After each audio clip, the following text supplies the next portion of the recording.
Hello, my name is Jennifer Solomon and I own a fashion brand also called Jennifer Solomon. So I'm a tailor, a fashion designer, and this is my first time on Hot Potato. I'm a fan of Real ETV. I follow them on Instagram. And I'm so happy to be here today to be on the show, and I hope to be on subsequent shows. So sit back and relax.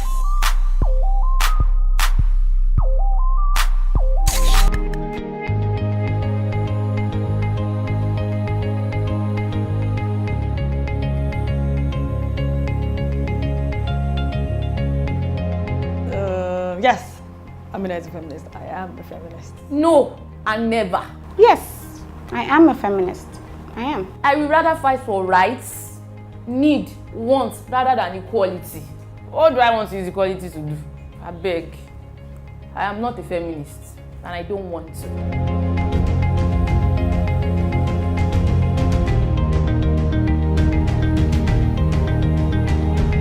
Feminism, it is equality between men and women. What feminism means to me is equality between a man and a woman. A feminist who believes in equal rights and opportunities for women. That's it. And why will man and woman even be equal? For what? My father and my mother, they can never be equal. Where do we want to put our culture? Any other definition or any other additives, count me out.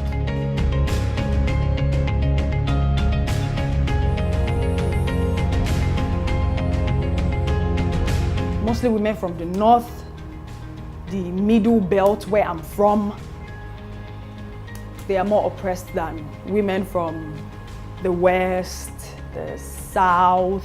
There's this Hausa man in my street. He's not the owner of the house, so he's supposed to be their gate man. So you know the way we Yorubas, you know the way we do, we give them shop in front of the house. So he has a shop there. Then it was during the third wedding. The first one came, I think after they give birth to like 2 to 3 children, he takes them to the village. Growing up, I used to live with, in my compound then, there used to be this Hausa lady, Aisha. So I had friends, you know, and Aisha always told me that in their place from 13, they already have a husband. And I was calculating 13, you're like in JSS3 or something. She said, that's if you go. So growing, Aisha became 19. And I kept asking Aisha, when are you getting married? How many successful women do we have coming from the north? How many successful women do we have coming from Kogi, from Benue, from, okay, I think they have a few in Kwara. But you have them higher here in the west, from the south, from the east. Why do I have to marry a man that won't put me in his house? No, now, we guys live together because when we were signing this deal of marriage, you said you want to marry me. So part of the rights of being married is to stay with my husband. So like that, I feel I am oppressed. If my husband asks me to go and stay in a place and he stays in another place, that is oppression. Young girls are denied education, you know. They feel their place is just to reproduce, keep giving us babies and all of that. So she told me that that's what they do in their part of the country, the north.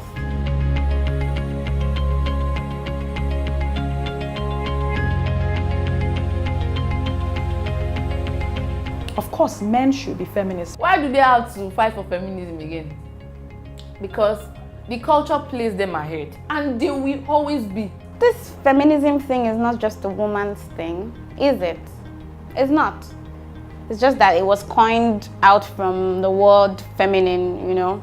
I think that's why people feel only women should be feminists. Feminism is a fight for gender equality. A man can fight for the rights of a woman. I think as a man, you should be a feminist because you giving a woman equal rights and opportunity, you know, it gives them this level of self-belief that they can actually do it. Man is the head of the family. He's the head of the house. So why is he fighting? You are there, Jerry, my brother. You don't even need to fight.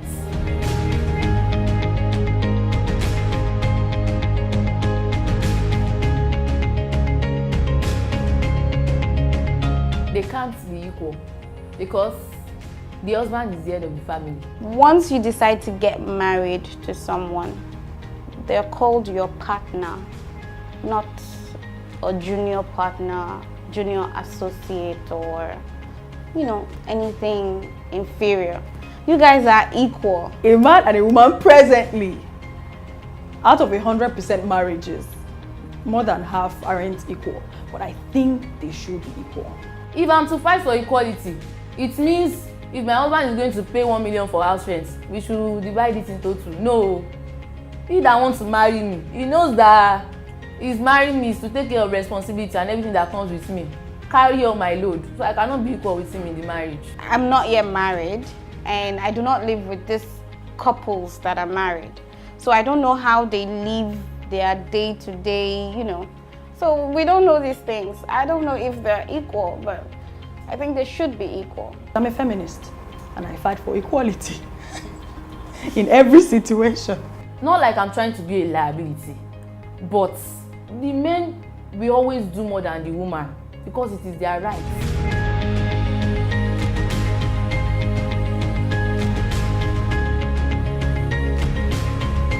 I'm sorry, I want to speak my language. I'm a Yoruba girl. Ní Yoruba, we guys kneel down. Ẹ káàárọ̀ ọkọ mi, baálé mi. But yes, we are in the 21st century. And men don't even need us to kneel down before they show us love. If your wife wants to kneel, why not? If you want to crawl, crawl. If you want to roll on the floor, roll. It's your husband. Whatever you guys are happy with, you do it. Why are we bringing the African tradition into this? But in some traditions, you know, marriages, you know, where you dance and dance with your cup of wine or something, and you locate your husband, you know, as a sign of respect. I know after that day, nobody's kneeling for anybody again. Do they tell people to kneel down on wedding day? Yes, ma'am. It's not in my tradition, and I'm thanking God for it. It's not. But my mom still kneel down for my father.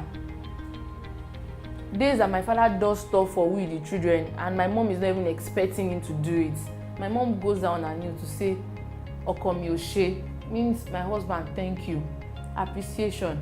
And there are times that she just wakes up in the morning and be like, "Good morning, my husband." My father will be like, "Come here, kneel down." And my mom would jokingly kneel down. That would be a sign of respect because she obeyed the husband. And she's trying to make us understand that when we get there, we should obey him. She's not preaching something else to us. Eventually when you get there, you manage your marriage, you manage your relationship. But you have to learn something here. And what you're learning from me is respect. So when you get there, you won't do what I didn't teach you. So if she teaches you the right thing, when you get there, you do the right thing. But if you decide to just do something else, you do the wrong thing. First of all, I don't think I'll find myself with a man that wants me to be kneeling down with him. I mean, how we won't take me? You know, once they know their husband likes stuffs like that, they do it. They're trying to keep a happy home. Do you understand? But once it becomes mandatory, woman, kneel and serve me my food. Okay. Woman, kneel and serve me my water. How does that sound to you? No, how does that sound?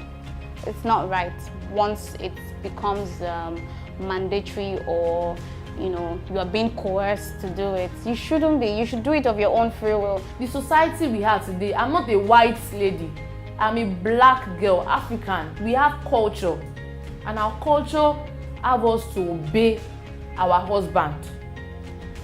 So if kneeling down is not like as if it's a punishment or anything, I will kneel down for him. He's not punishing me. He is not punishing me. I am appreciating him and I am respecting him. I'm not serving any punishment. I am not being maltreated. So there's nothing bad when a woman kneel down for her husband. No. A man will tell me that you need to kneel down for me, and if you don't kneel down for me, so no, that's already against what I'm fighting for. So what are we looking for? And a man can as well, you know, kneel for his wife, right? I want to, honey, this is I brought you breakfast in bed, and you kneel beside the bed and you give her the food. Isn't that nice? So I think we'll all be happy if we do things that make us happy. You know, nobody's forcing us to do anything. Nobody has a gun to our heads telling us that you must do this. So if you want to kneel for your husband, please kneel. Okay? So that's it. I'm so hungry. No, I'm not.